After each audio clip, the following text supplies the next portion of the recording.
Assalamu alaikum and welcome all. I hope that you will be happy and enjoying a healthy life. Viewers, in today's video, I'm going to talk about something which has confused me a lot as a beginner, but then with the time and experience, I have learned about it. So now I decided to share it with you at the best of my knowledge. And the topic is mulching. So today we will see what is mulching, how to do it, why to do it, how does it benefit us or our plants, which plants don't need it and which plants should be mulched, and above all which materials can be used as mulch and which is the best and cheapest amongst them. But all these questions I will not answer one by one. In fact, I will be mulching my plants, and in between, I will cover all these points so that you will get the tips and tricks of mulching. So don't skip the video, watch it completely to know it in detail. First of all, I would like to clear it for my beginner friends that what exactly the term mulching means. In fact, any material spread on the top layer of the soil in pot or in garden bed even in such a way that it covers the soil completely and serves as a barrier between sunlight and the soil. This material is called mulch, and this process of covering the topsoil is called mulching. For example, these dry leaves are serving as mulch here because they are protecting the topsoil of this pot from the sunlight. Now few questions pop up in the mind that why do we mulch, or why it's important, or how does we get benefit from it. So to get answer to this question, you need to understand its function. Actually, this extra layer of any material, organic or inorganic or even synthetic material, whatever it is, this layer traps the moisture in the soil. Because of the layer of mulch, soil does not get enough sunlight. So when we water the plant, the water does not evaporate quickly or completely, you can say. In fact, mulching will slow down or minimize the rate of evaporation from the surface, from the top surface of the pot or the garden bed. And this keeps the soil moist all along the pot. Throughout, all the roots stay hydrated, and that helps the plant to survive through this summer heat in a better way. This is the benefit for our plants, and for us the advantage of mulching is that we need less water to keep our plants happy. So it helps us to save water. And secondly, if we skip a day or forget to water the plants any day, they can still survive and stay fresh because of that trapped moisture under the mulch. Okay, now I hope you got a clear idea that what is mulching and why it is important. Now the next question is how to do it and which material is good for mulching. I will show you some examples. See, this is my alamanda vine, which is grown more than 20 feet tall. MashaAllah. And as it's exposed to intense sunlight for maximum time of the day, so it needs more water, more hydration to stay healthy and fresh. That's why I keep mulching it every 1 or 2 months using dry leaves. Now why I'm mulching it every month or so?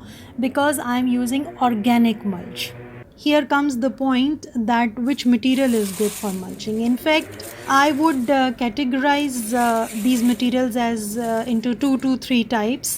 First one is organic, second one is inorganic, and third one is synthetic. I prefer to use organic material mostly, and top of the list is dry leaves. If you have a big garden, you will collect these leaves on daily basis, and if you have a small garden, even then you can arrange them from a nearby garden, or you can get grass clippings from any park. They will give you happily instead of throwing them. And yes, whenever you are mulching your plant, try to keep your mulch a little bit away from the main stem of the plant. Otherwise, it can get infected. Especially in case of organic mulching, it should always be kept away from the stem of the plant. Anyway, I keep collecting these fallen leaves and then use them in summers mostly as mulch. So this material is always my first choice. They are free. They make the soil rich. With the passage of time, they will turn into fertilizer for your plants. So plants not only get mulched, they get moisture and they also get fertilizer. So it is a multi-purpose thing for you. My second choice as inorganic material will be these straws. In previous videos you would have seen I have separated them from cow dung and kept them safe. I will put the link in the description if you would not have seen that video. This is inorganic material, which means it does not harm the plant, it does not decompose. I would not say it is useful, but yes, there are few advantages that it will get gelled with the soil with passage of time and will help to keep the soil mix light and loosely packed. So that is the only advantage you will get from it. Otherwise, it will not provide food to your plant. That's why this is called inorganic, because it will not decompose. So let me start with synthetic, which I don't use and I will not recommend you that. Why? Because synthetic material means it will not decompose and it might be harmful for your plants because it is normally plastic based, and when plastic reacts with the sunlight it produces heat. So instead of keeping the plant surface cool and moist, it will produce heat and that might burn the roots. A common example of synthetic mulching material is black mulching paper. It just looks like the garbage bag sheet. It's commonly used at commercial level in farms to cover a big tunnel. But anyways, we can avoid using it. Another option for inorganic mulching material is perlite. Here I have perlite in this pot. I have explained this in previous videos. It also stays the same, does not dissolve or decompose. In fact, it absorbs the moisture and holds it. It's not free but comparatively cheaper. Okay, this is our baby alamanda plant which we planted in April first week and it's showing slow growth. So we will use insoluble NPK balls here as mulch. This would be the second best choice for organic mulching. They will feed the plant and serve as mulch also. So both ways it will be useful for the plant. And they will take a little time to get dissolved. But yes, there is a drawback with that they cost a little more. So I have shown you two options of organic and two options of inorganic mulching material. In a while I will show you few more options of inorganic mulching material. First, I will show you some examples through which we can see that which plants should be mulched and which plants should not be mulched. Here is my baby lantana plant. This I will not mulch. Why? Because its soil is already retaining too much moisture without mulching it. If we will mulch it, it can spoil the roots because it was kept under the thick shade of this ficus, so it's not exposed to sunlight. So mulching in this plant would cause waterlogging and root rot.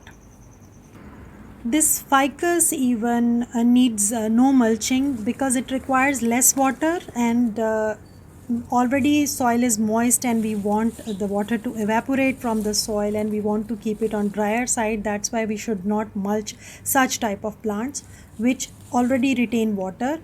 Or if you feel that your plant is delicate, just like my taro plant here, and first of all this plant is delicate, it does not like too much moist soil, and second thing is that these square pots have poor drainage. So if your pot has poor drainage, then please don't mulch that plant.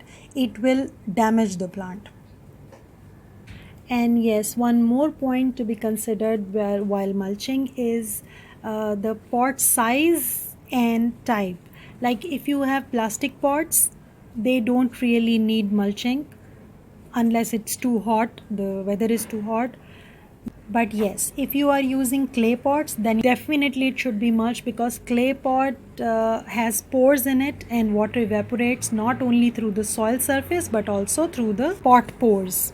So that plant needs more water to stay hydrated. So for that we need to cover it at least from the top surface through mulching to trap the moisture and keep the plant happy. Another case is this one, where you have a small pot and in that you have an old plant which is extra grown or is a vine, is exposed to sunlight. Like I have this Amrit vine here, it is called Glove vine, I think.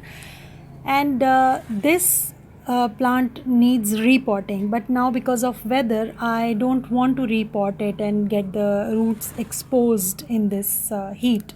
So for the time being I have to take care of the plant by mulching it, so that I can trap the moisture and there will be less soil, more roots in this pot. So I need to provide them enough water.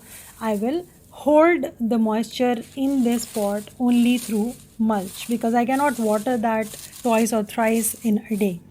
But mulching can help me by less watering also. Here is another option, that is pebbles or rock pieces or decorative stones, whatever is available to you, you can use them to just cover the soil surface. And they come in different prices, different shapes, different colors, so it all depends upon you how you get it and how you use it. They can also serve the purpose. Here I will show you another option of inorganic material. Take any old thermocol packing which comes with the different stuffs, break it into small pieces and just cover the topsoil of your pot or a garden bed. This is very easy, it's just a jugaad. I found out that it also works, so I thought I will tell you. This is a light material, especially if you are using it in pots. It's just a light material and free of cost. And in this way, you will reduce the garbage also. You are using it instead of throwing it in the garbage. The other ideas for organic mulching can be grass clippings, cardboard pieces, or even paper cuttings. You can use these materials as organic mulching layer for your plants. In addition, I will ask you, if you have garden beds, then do mulch your garden beds. It would really keep your plants happy in these hotter months, especially from May to September at least. Then you don't have to worry to water your plants twice a day. You can only water them once, or even you can skip a day in 1 week. Your plants will still do well if they are mulched properly. Even in my garden beds, all the beds are mulched automatically, or I would say naturally, just like a forest. They fall from the vines or trees and plants and they are just collected here. And I will show you the difference of the garden bed also, that if it's mulched, then how should be the soil moisture, and if it is not mulched, then what will be the condition of the soil. Now see, in this garden bed, these leaves are falling from the guava tree up there, and they are just naturally collected here. I did not mulch this garden bed. This is separated from the other part. So where we have not mulched, or where the leaves are not falling, that area is quite dry. Before watering, this is quite dry. And the other one where we have mulch, if I will remove the mulch and show you, this soil is moist. That's the difference of mulched surface and non-mulched surface. Few plants you don't really need to mulch, even if they have clay pot or they are old in that pot. overgrown in that pot, it's okay. These are shrub kind of plants, such as Singapore daisy or mint plant. These plants grow as bush, so they automatically cover the surface area. That soil does not get exposed to the sunlight directly, so they somehow trap the moisture by themselves. They don't really need mulch. And in such plants, mulching can cause fungus, so avoid it. Another category would be indoor plants. Don't mulch your indoor plants or your tropical plants. They don't need or they don't like mulching.